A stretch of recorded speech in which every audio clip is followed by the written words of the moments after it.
Well, good morning. Yes, it's me, Kenny Polcari, your host of the party, and today is Wednesday, August 14th, 2024, and here are the things that you need to know about the market. Well, yesterday, the PPI caused the algos to go into overdrive as it came in cooler than expected. Stocks and bonds rallied, as you would expect. This morning, we're awaiting the CPI report, which we got came in right in line. Oil was churning yesterday. China demand slows while the U.S. demand is strong. Yeah, we'll talk about that.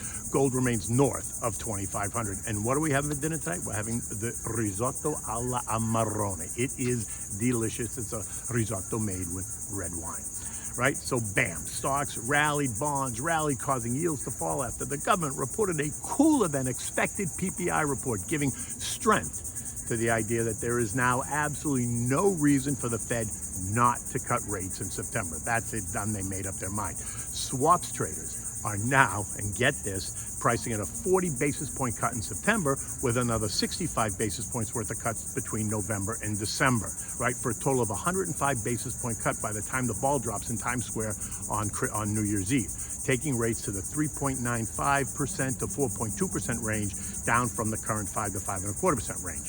You see, the sense is that the Fed has succeeded in bringing down inflation, but now, in order to guarantee that we don't go off the rails, that the Fed is going to need to cut aggressively. An idea, by the way, that I do not support, right?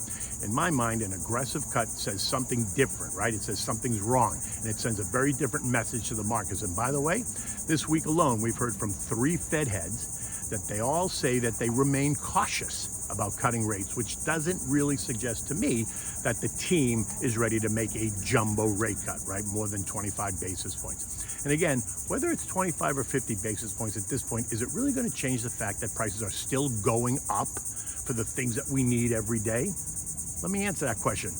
No, it's not. Doesn't make a difference at all. And investors, traders, and algos, although, while it doesn't make a difference, they loved the news, right? Which is a big change from how they felt last week when they claimed the world was falling apart on Monday when we had the whole Japanese carry trade. As Bloomberg tells us this morning with the headline, the S&P 500 notches its biggest 4-day rally in this year.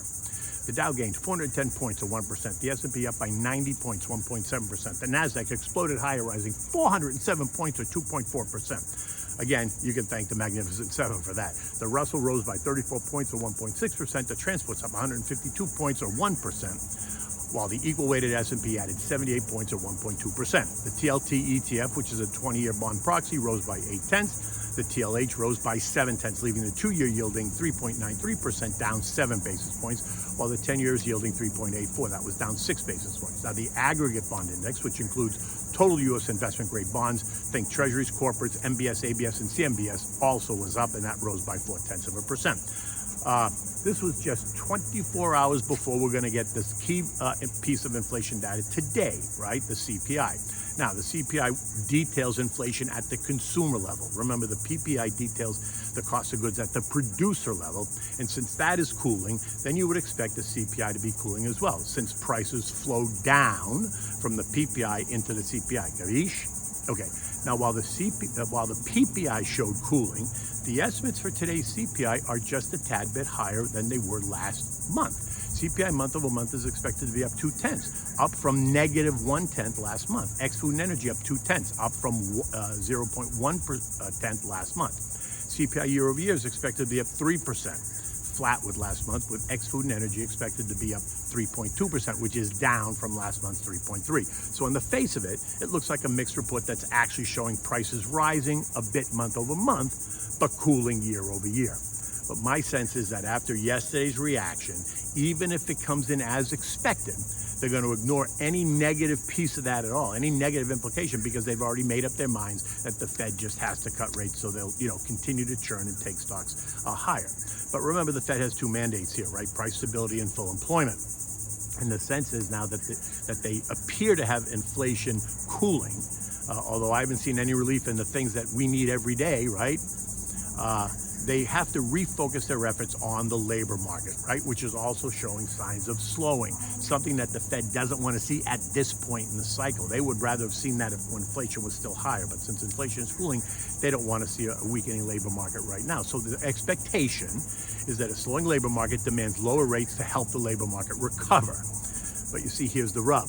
lower rates could stimulate demand, and that could cause inflation to reignite. So it's a very, very fine line that he has to walk. So stay tuned, because there's going to be more to talk about there. Yesterday, we heard from another Fed head that added only more confusion, Atlantic's Rafi Bostic, and he said that he continues to look for a little more data before supporting a reduction in rates, although he's confident that they're going to cut rates before the year ends, okay? He really takes after Kamala here, because it sounds like word salad to me. It's all very confusing, not really sure what he's saying, right? Listen, I say stop the nuances, right? Either cut them or not. Stop with this, I'm looking for more, maybe yes, maybe no, right?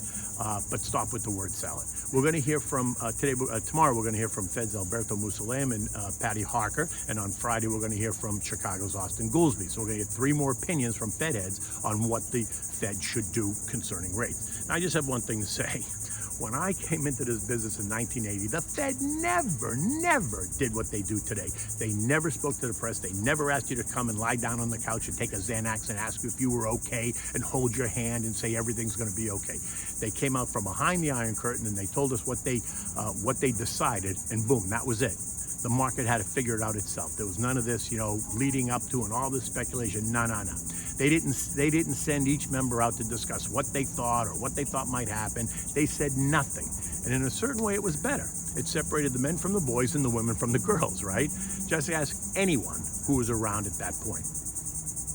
Oil, which had surged up and through $80 on Monday, retreated a little bit yesterday, ending the day at $78.35 on the same old weak China demand story and their embrace of clean energy as a reason for oil to fall. Okay, you run with that. This morning, the API reported that U.S. crude inventories fell by 5.2 million barrels, and gasoline inventories fell by 3.7 million barrels, suggesting that demand here in the U.S. is fine and continues to remain strong. And as a result, oil's up 20 cents at 78.55. The EIA is another energy agency, is expected to report today their findings later this morning. Oil markets are also awaiting the next move by Iran against Israel, potentially after they vowed a severe response to the killing of the Hamas leader just last month. And while Iran is holding military drills in the Caspian Sea, the U.S. is sending warships and a submarine to the Middle East, preparing for what might be. Gold is now in a new century mark, 2,500, right? It's been there now for a couple of days. Part of the move is due up to the falling dollar, think lower rates, and part of this move is a move by investors seeking the safety trade during times of stress. And there appears to be a bit of stress these days. This morning, gold is trading up $3 at 25.10. U.S. futures are churning. When I wrote this, Dow was down 12, S&Ps were up 1, NASDAQ was flat, and the Russell is up 5 points. Now, after the CPI report, they've turned a little bit lower. All this is, like I said, as we awaited the CPI report. Google this morning is making headlines. It's down 1% or a little bit more after the Justice Department said they're considering breaking it up, just like they did to American Telephone years ago, which some of us remember and some of you don't. European markets are all higher, up by about 0.3% across the board. UK inflation rose by 2.2%, which was below the estimate of 2.3%, and services inflation rose by 5.2%, down from 5.7%, but still hugely inflationary. The S&P closed last night at 54.34, up 90 points, taking us right up to the short-term trendline resistance at 54.51. Yesterday, I said that I thought this was going to provide some resistance, but after yesterday's surge, we could push right up and through it if they interpret today's CPI numbers better than expected. So I said, watch what the futures do at 8:30. And in fact, futures turned lower after the report. If they like what they hear, though, as they go through it today, they're probably going to try to push up and through that level. If not, then, the S&P is going to continue to churn, probably here and a little bit lower. Remember what I've been saying. Many market participants are away from their desks, enjoying the waning days of summer. So moves can and will be exaggerated in either direction, up or down. In the end, be confident in your portfolio, take advantage where it makes sense, and build in some defensive positions. Make sure you know what you own. And in times like this, talk to your advisor if you're concerned. If not, look me up, get me on my email, get me on Twitter, give me a call, because I'm always happy to talk about markets. Okay, so now, What are we having for dinner? We're having the risotto alla Amarone. It is delicious. It's made with Amarone wine, right? It's one of my favorites. It comes to me from the Puglia region of Italy, right? This is the region that represents the heel of the boot, like halfway up the calf, right? It's on the eastern coast of Italy, on the Adriatic Sea. It is actually an area of Italy that is absolutely stunning.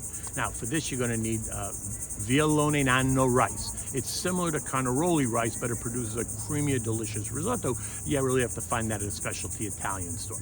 You need fresh Monte Veronese cheese. The cheese is made from the cow's milk and is a product of the northern part of Verona. It's thought to be one of the great cheeses of the Lacini mountain region. It is delicious, nice and creamy when you make it with risotto. You're also going to need, as usual, the finely chopped onion, the butter. You're going to need beef bone marrow, extra virgin olive oil, beef stock, and a half a bottle of Amarone della Valpolicella, right? The red wine, delicious. A half a bottle you need. Begin by heating up the Amarone. Don't let it boil, just slowly heat it up. Now, also begin by heating up the beef stock. Bring it to a boil and then just turn it down to simmer until you need it. In a separate big saucepan, you're going to heat the butter, the bone marrow, and a bit of olive oil. Saute the onion, right, for 8 to 10 minutes. When the onion gets golden brown, add the rice and stir it and toast the brown a little bit over the heat so it gets a nice kind of goldeny tint to it. Season it with salt and pepper and slowly add the Amarone wine, stirring all the time as you add it so that it gets absorbed by the rice. To complete it, now after you've done with the wine, you're going to add the hot beef stock one ladle at a time. Stir it, and as it's absorbed, you're going to add another ladle, always stirring with a wooden spoon. When it's done, you're going to taste it and adjust the seasoning if you need to. You're going to cook this until the rice has absorbed all the broth and the grain retains its texture. Do not cook so much that you make it mushy, right? You don't want mushy risotto. You're going to turn off the heat. You're going to add a dollop of butter and the grated Monte Veronese cheese. You're going to serve this immediately in warm bowls. It really doesn't get any better than that. And remember, always have more of that cheese on the table because it creates this nice, creamy risotto, one you will not soon forget. In any event, until tomorrow, take good care.